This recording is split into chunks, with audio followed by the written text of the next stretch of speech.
Because Spider-Man to me is always... He wasn't angsty enough. Well, it wasn't somebody that's just angsty, but when you look at Spider-Man is this wisecracking character. And there's just... I think in the entire 3 movies he played Spider-Man, there was only, like, maybe a handful of times where he actually made, kind of a wisecrack. Oh, yeah, no, he was not Spider-Man. Like, he tried too hard to be somebody else, and it just didn't work. It didn't pan out. Absolutely shocks me, considering the Sam Raimi, who is a huge Spider-Man fan, would be okay with that. I don't really... I don't think he had much of a choice, to be honest. I don't think Peter Maguire had much other... acting. Especially with the 3rd movie, where they said you need to have Venom in it. And he was a fan of classic Spider-Man before Venom was even introduced. He had no idea what to do with him. Venom was done good, but like they tried to focus on 2 villains at once, and it just made it difficult. And, I mean, and that's, something that's been plaguing them ever since. Without going too much further into that, it's, I'm hoping that they'll sort of fix that, Well, yeah. As long as, I mean, and when you consider 3 actors that are up for this movie, and maybe, just screw it. I'm just going to jump ahead on this anyways. The 2 actors that seem to be the biggest, there's Tom Holland, which Sony wants. They absolutely want him. He's been from movies like The Secret World of Variety and How I Live Now. Neither of which I have any clue what they are. And then there's Chris Plummer, who Marvel absolutely wants. And he appeared in 8 episodes of Boardwalk Empire. Okay, here's a question, because we've seen what Sony has done with Spider-Man. Who do you trust more when choosing an actor for Spider-Man? Do you trust Sony, who has had 2 go-arounds and have failed... completely, like, storyline and everything else? Or do you let Marvel give it a try and regain the character that they have pretty much born from the beginning? Okay, so here's the thing. Sony is financially backing this project. Once the movie actually starts, Marvel has complete control of the movie. As my father has often said, and many wise men have said, you follow the money. And so I feel that at some point, there's going to be so much pressure on Marvel, they are going to cave to Sony, and so I do believe that Tom Holland is going to be the next Spider-Man. See, I don't agree with that. Like, yes, okay, it's good to follow the money, because otherwise maybe Spider-Man wouldn't happen, but... do you really give up the soul and the heart of what Spider-Man actually is and what it has always meant to be, just because of, someone saying, oh, here, I'll throw money at you, just do it my way? Yeah, it's... I don't know. I mean, again, there's a lot of pressure, and this is not just from Sony. This is from Disney, because, this version of Spider-Man is going to be in, the... Captain America movie, Civil War. And see, that's why it has to be done right. That's why Marvel needs to be allowed to have free reign, to pick who they want, to, set it up perfectly to tie in with Captain America. Because you don't want, a Peter Maguire or Tobey Maguire style Spider-Man working with Captain America. From what I understand, this is going to be a high school Spider-Man, and if you check all these actors, I think they're all, close to high school age. I think part of the reason why Tom Holland might be the one that they're going to go with is I think he's a couple years older, and there is restrictions for how long the child actors are allowed to work every day. Is it too late to tie in Spider-Man with Captain America? Captain America has already on to their 3rd movie? Well, again, this is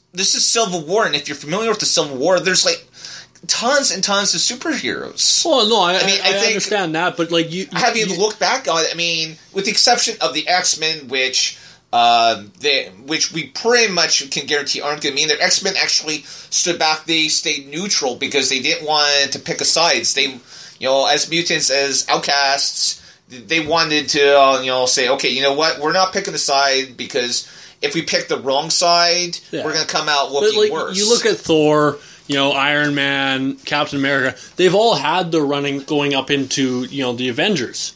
Is it too soon to start tying in Spider-Man? Should they allow at least, a couple movies, set up the base for Spider-Man, then throw him in? I don't know. And, I mean, here the thing is, people know who Spider-Man is. I mean, and this isn't like when they brought out the first Iron Man movie. I mean, Iron Man was never one of the biggest heroes. And Marvel went off, and that was a big gutsy move on Marvel's part when they went off and did that movie. I mean, that was their first movie as a studio to go off and to do. Which I think they may have beaten a dead horse with that one. By continuously doing the way they are. I'm sorry, I understand Iron Man's big now.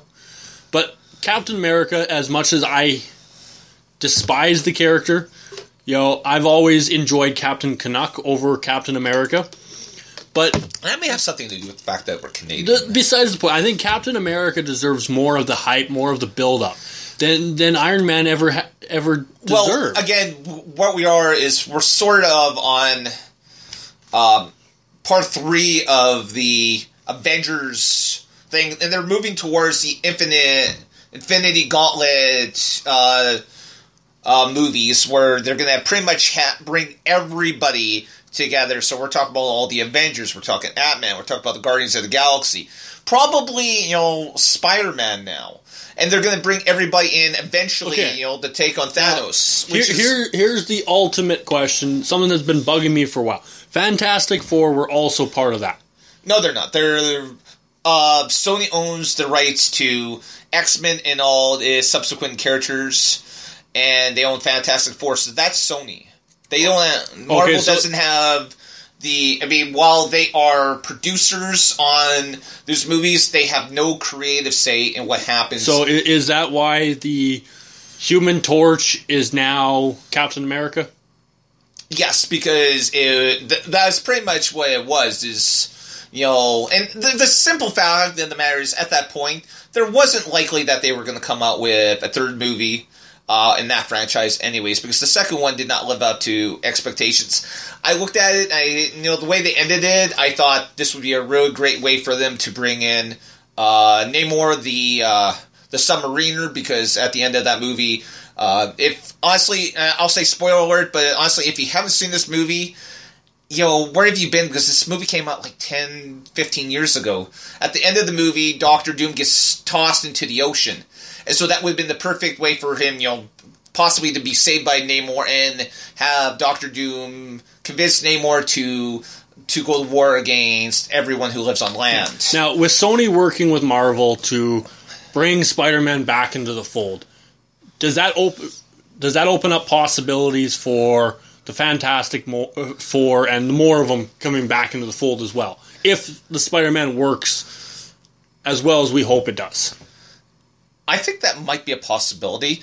I'm not really sure, because if, part of the reason why Sony says, okay, you know what, Marvel, let's work together, Spider-Man, is because of, the Amazing Spider-Man 2 bombed. I mean, there had been actually talk that if they had continued down, they were actually, instead of, going into doing, Amazing Spider-Man 3, they were talking about doing the Sinister Six first.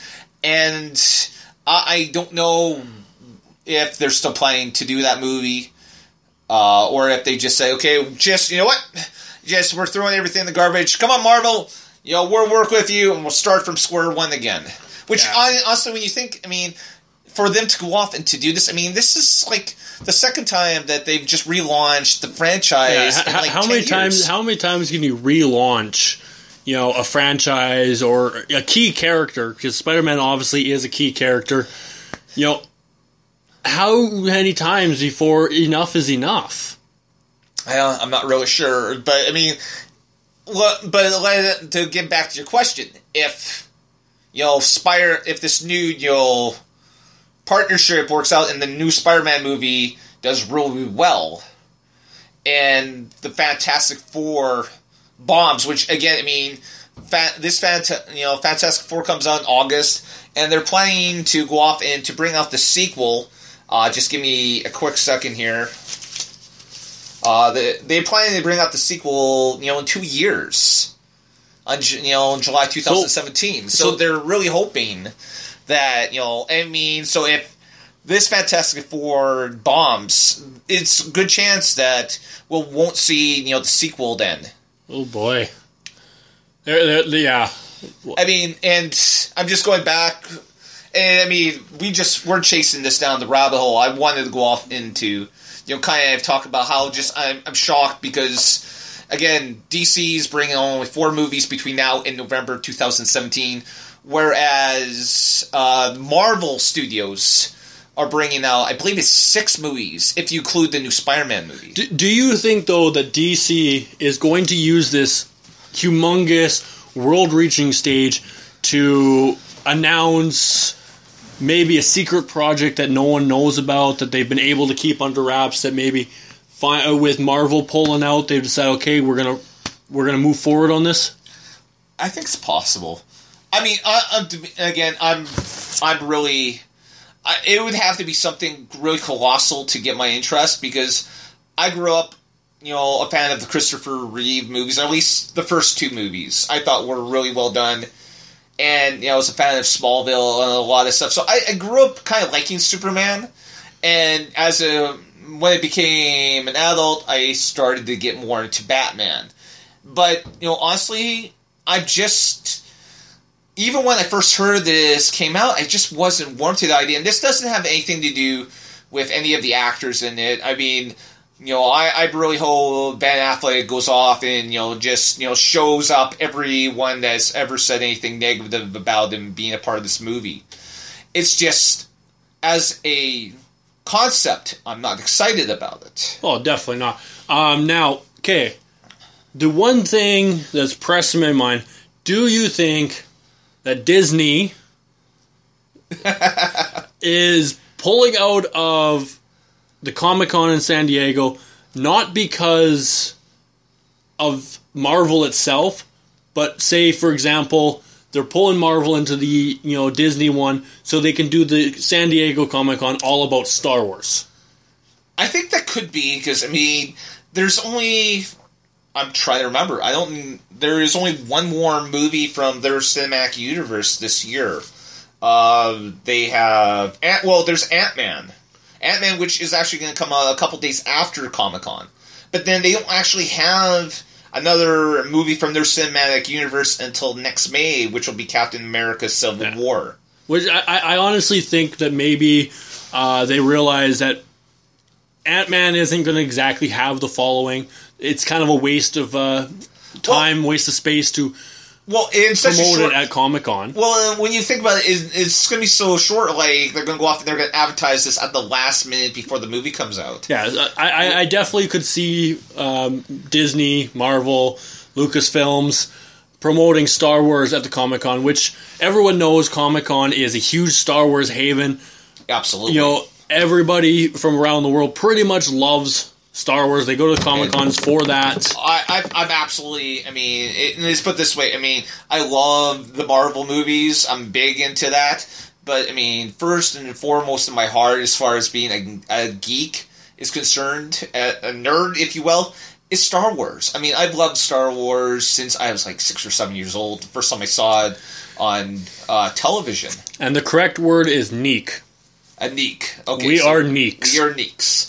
Which sounds actually very... You know what? Hey, it sounds Klingon. Oh, boy. Okay, first off, as someone who completely detests Star Trek, all I can say, and... I had a moment of insanity.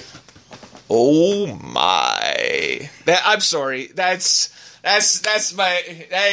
my George Takei imitation. It's not my best one, but I mean... I won't even try, but...